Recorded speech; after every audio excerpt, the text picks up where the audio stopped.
From New York City, the makers of Clipper Craft Clothes for Men and 1,036 leading retail stores from coast to coast present the world's most famous detective, Sherlock Holmes.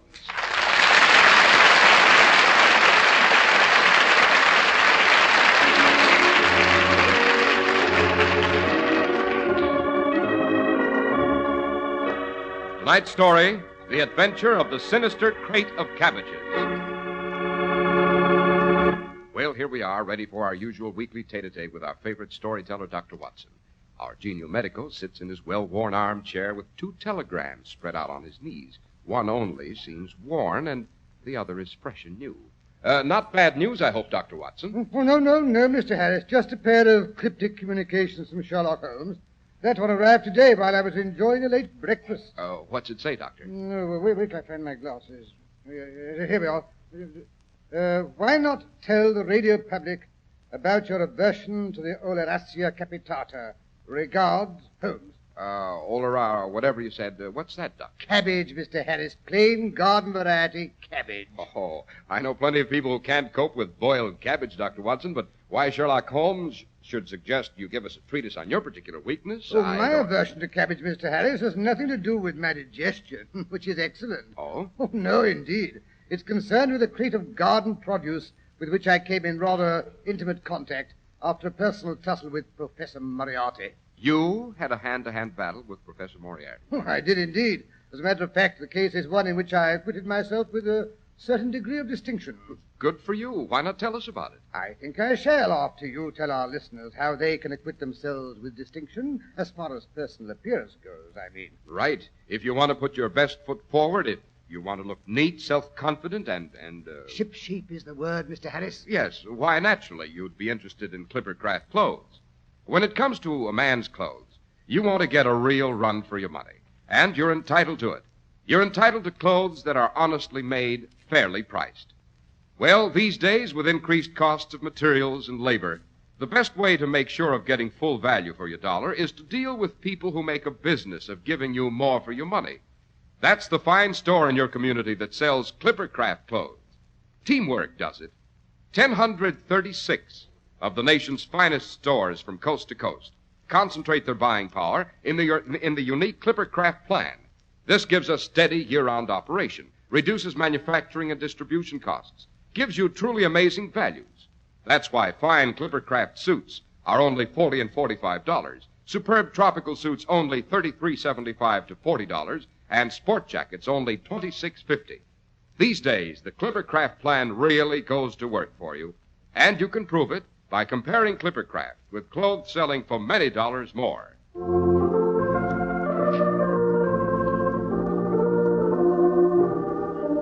And now, Dr. Watson, how about that struggle with Professor Moriarty that developed into such a dislike for cabbages? Yes, it was shortly after my marriage. Mary and I were seated at breakfast one fine spring morning when the maid brought in a telegram. This one here, to be exact. It reads, have you a couple of days to spare? Have just been wired for from west of England in connection with Upper Tottenham mystery.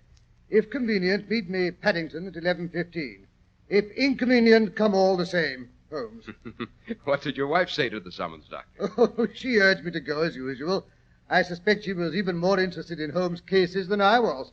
Consequently, in no time at all, she had me hustled into a cab with a hurriedly packed valise, and away I rattled to Paddington Station. I suppose you arrived long before Mr. Holmes. No, on the contrary. I found him pacing up and down the platform, his tall, gaunt figure made even gaunter and taller by his long traveling cloak and close-fitting cloth cap. As it turned out, the train was not too crowded, and by dint of giving the porter a scandalously large tip, Holmes managed to obtain us a first-class carriage to ourselves. The autocrat, as usual. Oh, quite. He acknowledged my presence with a snort and surrounded himself with an immense litter of newspapers and periodicals. Among these he rummaged and read until we had passed Reading. Then he suddenly rolled them into a gigantic ball and heaved them up onto the rack.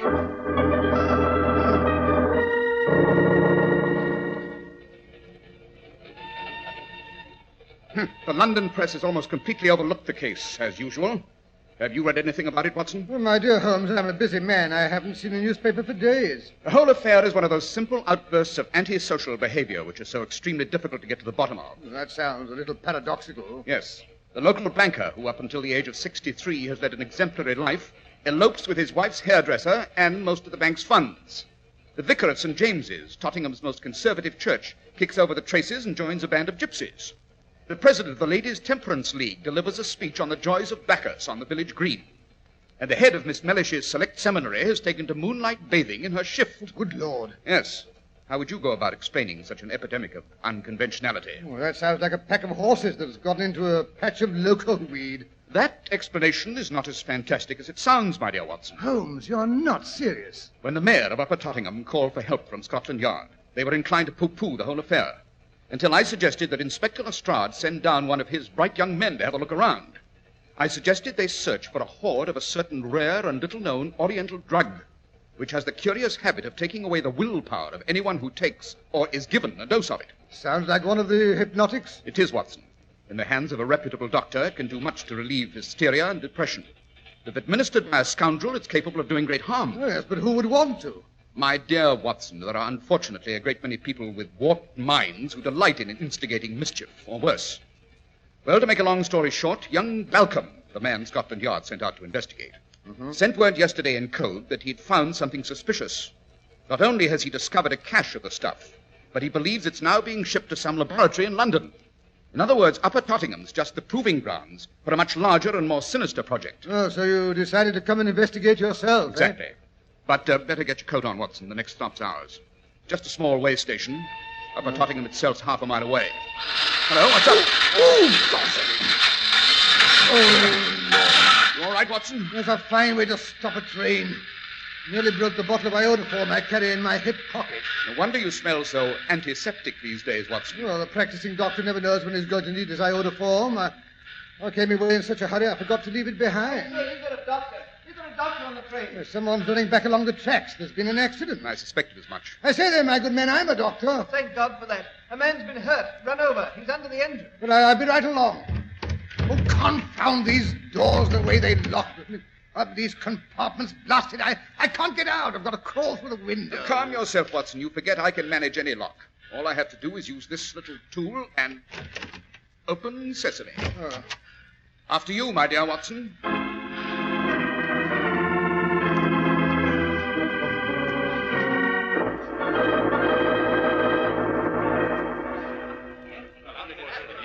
I say, let me through, will you? I say, I'm a doctor. Thank the Lord you've come. Not that there's anything you can do for the poor chap, I'm afraid. Well, I'll take a look anyway. I couldn't stop the train. Whistle I didn't. Shoved on my brakes the first thing I saw him lying there across the tracks. Why did he have to go and pick my train if he wanted to commit suicide? Then you, I take it, are the engineer. That I am, sir. Tim Gregory, that's me. Been driving this here train for 27 years. The first time I ever had an accident like this. If a man wants to commit suicide, why don't he go and drown himself or take poison or something neat and tidy? Why throw himself under a body's train? I blew my whistle, you heard me, you all heard me. Yes, it wasn't your fault. There he lay across the tracks. He had plenty of time to get out of the way. He was lying on the tracks? What makes you think he wasn't dead already? His arm. When I whistled, he moved his arm. Moved his arm? Yes, I think I'll just take a look at that body myself. And what good will that do? My good man, I happen to be Sherlock Holmes. Sherlock Holmes, the detective? Well, why didn't you say so before? Here, you clear the way, clear the way. Sherlock Holmes wants to take a look at the body. Here he is, sir, poor chap. Well, Watson, what's the verdict? Dead, right enough. Not too badly mangled, however. Here, have a look, Holmes. Well, what's the matter? Why do you look like that? Did you know the man? Maybe then you can tell us why he committed suicide. This isn't suicide. It's murder. Murder? But that's ridiculous, Holmes. There are no wounds except those made by the train. And yet he was unconscious when the train ran over him. He must have been. You mean drugged? But there's no smell of chloroform, no sign of drugs. The pupils of his eyes are neither dilated nor contracted. Maybe if you look in his pockets, you'll find a clue. I doubt it. Well, here's his wallet. No identification papers. No, there wouldn't be. But there's quite a bit of money. And his watch is here in his pocket. At any rate, it wasn't robbery. What makes you so sure it wasn't suicide, Mr. Holmes? His glasses. But he isn't wearing glasses. Exactly. Young Balcom always wore glasses. Couldn't walk 2 feet without them. Balcom? You mean this is young Balcom from... The land agent who was going to show us the property we were interested in. Yes, Watson. Good Lord. Yeah, but look here, Mr. Holmes. Even if he wore glasses, they could hardly be on him now. Why, they'd have been knocked off and crushed like as not. And the fragments of glass would be scattered about. There is no broken glass and no rims. Mr. Balcom always wore gold-rimmed glasses. Watson, you'll go ahead to the station. It's only 200 or 300 yards up the track. Righto. Tell the station master to send a stretcher. I'll be along in a minute. Wait for me in the waiting room.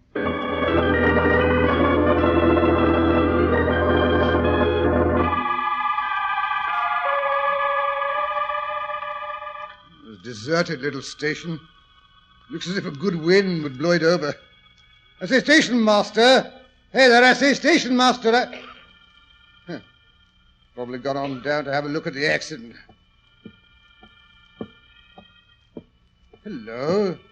This platform is crowded with crates. Crates of cabbages. From the looks of it, up at Tottingham could be the cabbage-producing centre of the world. Phew, I feel a bit dizzy. Oh, probably too much sun. All that blood. That's stupid of me. Doctor should be used to blood. Oh, I'd better go into the waiting room and sit down for a bit. Door's open. Looks cool in there.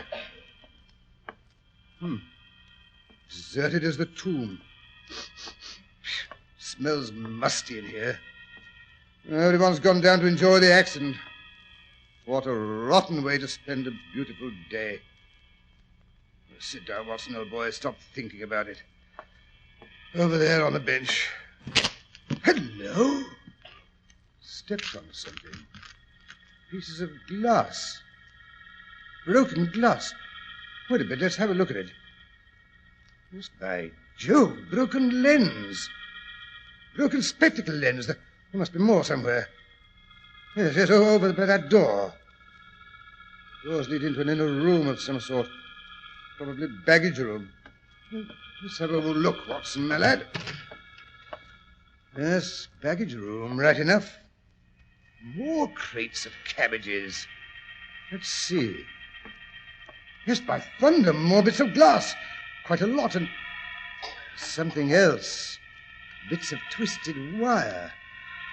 Good Lord, yes, it's the rims of young Balcom's glasses. The gold rims. This is where he lost them. Broken. Broken to bits. Quite right, my dear Dr. Watson. Who are you? Around here, I'm known as Old Pennyfield, the station agent. But if you take a closer look, I think you will recognize an old acquaintance. Good Lord! Professor Moriarty, what in blazes are you doing here? Seeing that the cabbages from a certain local farm reach their proper market in London, they are very valuable cabbages, my dear Watson. It's good of you to take an interest in them. But you don't keep the station very tidy. All this broken glass lying about. So messy. Yes, I thought you might notice that. I was just coming back to attend to it. One cannot be in 2 places at once, you know. As it was, your young friend from Scotland Yard nearly missed his train. So you hit him over the head in here and dragged his body out and laid it on the tracks, It was only a tap. He was just coming to when the train arrived. What you would call a close squeak, eh? Well, you murderer! Why did you kill him? He was becoming too interested in my dear little cabbages. I don't like people who come in here and poke around my cabbages. Well, I'll tell them about the cabbages. I'll tell them who killed Balcom. I'll tell them you're the notorious Professor Moriarty. Oh, no, you won't, my dear Watson. Oh, I wouldn't try to kill me if I were you, Moriarty. I'll shout the house down. There's quite a crowd gathered. They'll hear me down by the train. You wouldn't have time to dispose of the body before they came pouring in here. Led by my friend Sherlock Holmes, Don't too. alarm yourself, my dear Dr. Watson. I have no intention of killing you. Oh, no, I'm not that stupid. Oh, well, now you're showing some sense. No, I shall reserve you for another purpose. You shall be my prize guinea pig. What? You may have heard of my little experiments down here. The banker who eloped, the minister who became a gypsy, they served as the first examples of my new process. What's that? I have perfected a new drug. It can remove a man's willpower. It makes his conscience, his sense of right or wrong, completely inoperative. I shall take you to my laboratory in London, where I shall remove your willpower. Yes, I have come far in my study of the human brain. I can remove your willpower as easily as I can remove your tonsils. Now, look here, you Don't scoundrel. be You perturbed. I shall allow you to retain your own personality. In fact, I can promise you that you will be back among your friends inside of, shall we say, 5 days. The only difference will be that you will have no scruples about reporting everything to me, particularly the activities and investigations of our mutual friend, Mr. Sherlock Holmes. I won't do it, and you can't make me. You have very little choice. Oh? Well, I'll yell the roof off. You've missed the chance for that, I'm afraid. Yes, I was waiting for the 4:10 train to pass through. Here she comes. Yell your head off.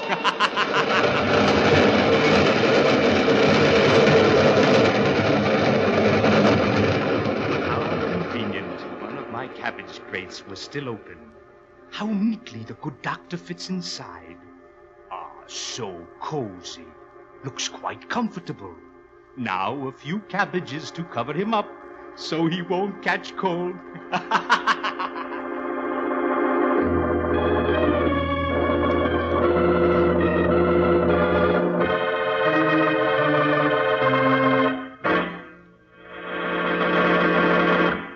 Of course, you want fine quality in your clothes. Indeed, you owe it to yourself, and what's more, it can be yours without paying a premium for it.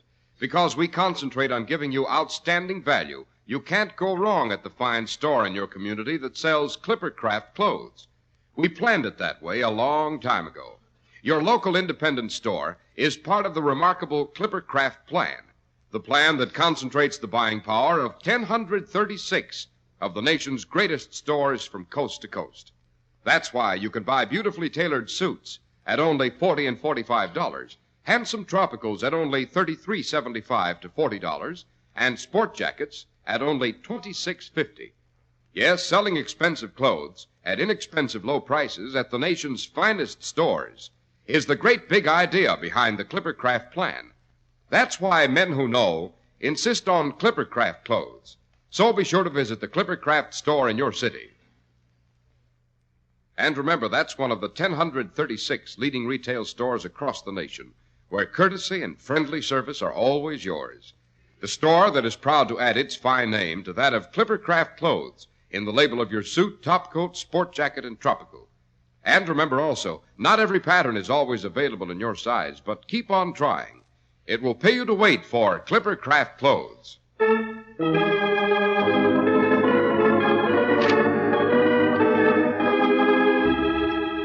And now back to the little railway station at Upper Tottingham. Holmes has just arrived on the platform with the local constable and 2 men carrying a heavy pine box.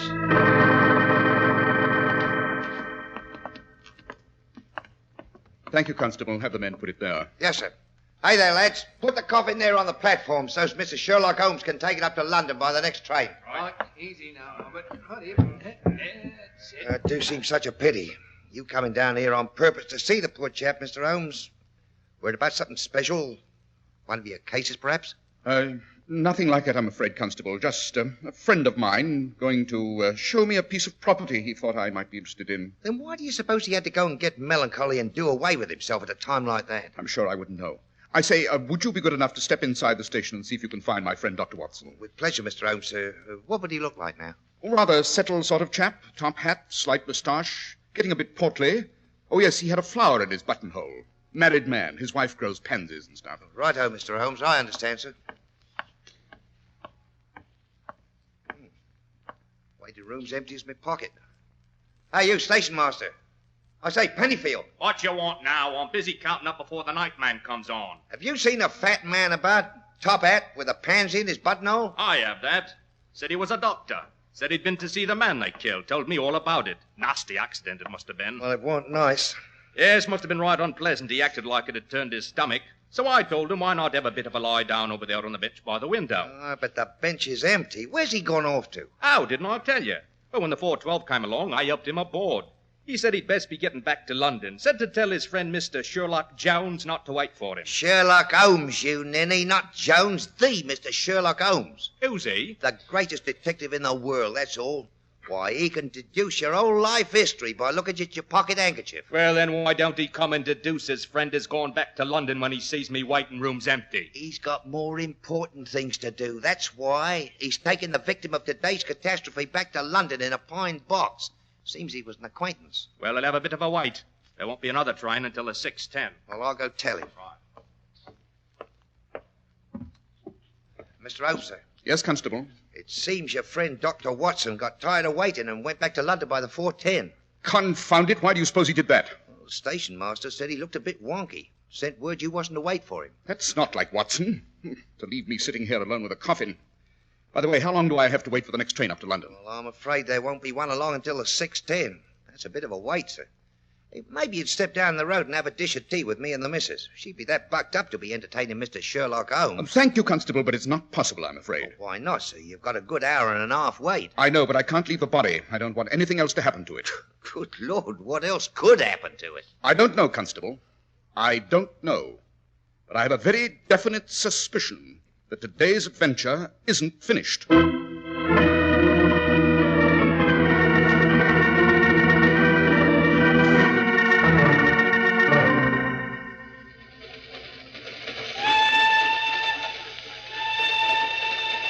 I must say it's very decent of you to let me ride up here in the luggage van. Oh, I'm glad of the company, sir. It's lonesome sometimes with nothing but trunks and crates of cabbages and things, rolling away through the countryside at night with no one to talk to. Sometimes I get to wondering what's in all those boxes. It's good to have someone around, especially when there's a coffin aboard. Yes, I'm afraid I'm not very good company tonight. Oh, I understand, sir. It's not what you might call cheerful, accompanying the remains of a friend. I say, the old whistle do sound eerie tonight, don't she? Yes. I always says there's nothing so lonely as a train whistle going along across country after everyone else is safe in bed. Excuse me.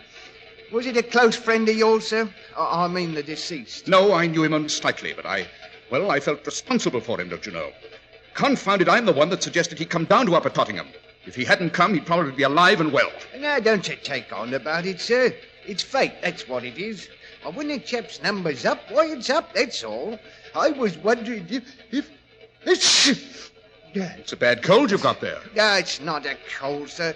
It's just that whenever they ship those full cabbages up from London, they makes me sneeze. Aha! You're probably allergic to cabbages. What's that? A new theory of sensitivity I'm working on. Mark my words, in a few years from now, people will be bragging that they're allergic to all kinds of things. Wait, Scott, aren't there enough plagues in the world now that you scientific chaps have to go and think up more? Why, time was... Yes, it certainly is draughty here. No wonder you get the sniffles. I feel a bit sneezy myself. Here, I'll fix your place out of the breeze. Here, on this crate of cabbages, between these eye trunks. Yes, that's better. More sheltered. I could almost swear...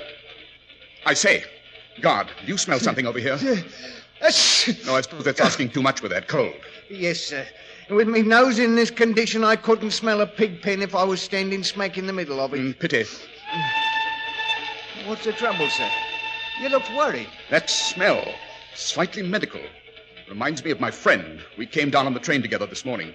Is it the body in the coffin? Oh, good Lord, no. Someone I know very well. We lived together for years. If I could only be sure my friend got home safely. I have the strangest foreboding, as if my friend were, well, trying to tell me something. That's what happens to a man. Just like me and Emmeline. That's my wife. And when first I met her, everywhere I looks, there was Emmeline. I sees her in the soup. I sees her in the butter. When I go out, when I come in, asleep, awake, there's always her face in front of me. Horrible. Oh, then I liked it, sir. But by and by we gets married, and now we has 5 children, 3 boys and 2 girls. They all looks like Emmeline. Everywhere I looks, I sees Emmeline eating porridge, swinging in the apple tree, making snoots at me when I says, go to bed now. That's what love does to a man. My case is not similar, I assure you. I know, you just live with your friend. Believe me, there's very little difference. Believe me, there's a great deal of difference. My friend happens to be a man, a happily married man. With children? No. Oh. I just can't understand why he left me in the middle of an emergency and took the 4:10 from Upper Tottenham back to London. People gets notional sometimes. You know... Say, did you say the 4:10? Yes. From Upper Tottenham? Yes, of course. But that's impossible. Why? Because today's Wednesday, and on Wednesdays the 4:10 don't stop at Upper Tottenham. Doesn't stop. What's the next train that does? This one, the one we're on. Upper Tottenham isn't an important stop. Only the locals make it, and not all of those. But then, confound it, what's happened to Watson? Watson? Who's he? My friend, bastard. The one this smell reminds me of. I don't smell nothing. What was that? Sounded like someone smashed a glass. The smell's getting stronger. By Jove, it is iodoform. You're right, sir. Even I can smell it now. Look here. Something's dripping out of this crate of cabbages. It's dark.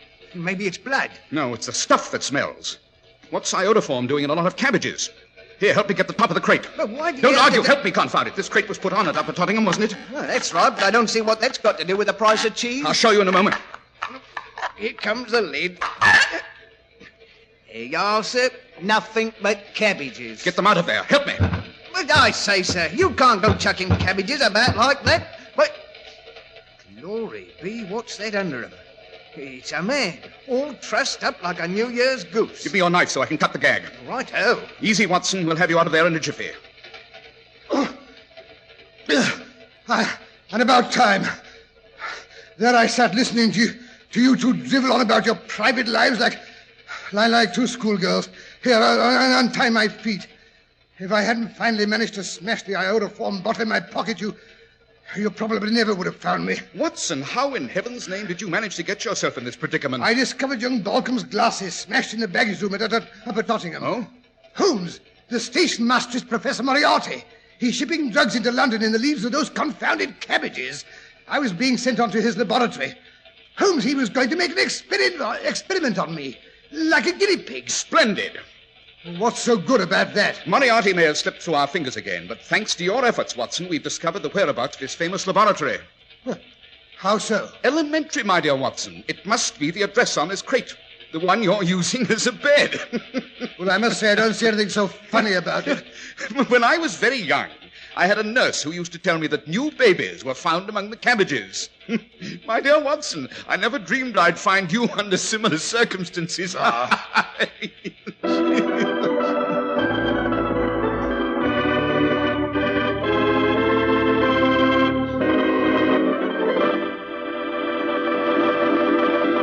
Well, that was an experience, Dr. Watson. No wonder you don't like cabbages. Yes, I did equip myself rather well under the circumstances, don't you think so, Mr. Harris? Oh, brilliantly, Dr. Watson, brilliantly.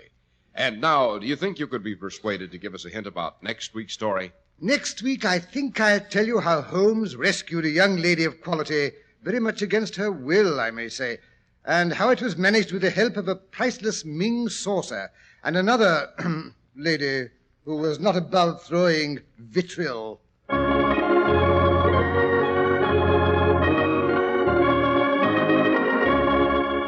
The makers of Clippercraft Clothes and 1,036 leading stores from coast to coast have brought you another in the new series of broadcasts featuring the world's most famous detective, Sherlock Holmes. Our stories are based upon the character Sherlock Holmes, created by Sir Arthur Conan Doyle. Sherlock Holmes is played by John Stanley, Dr. Watson by Alfred Shirley, and the dramatizations are by Edith Miser. Sherlock Holmes is produced and directed by Basil Lochran with special music by Albert Berman.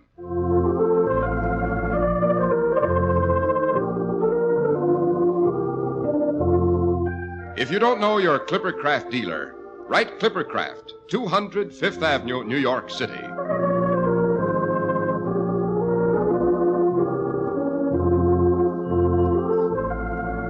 Be sure to listen next Sunday to Sherlock Holmes in the adventure of the illustrious client.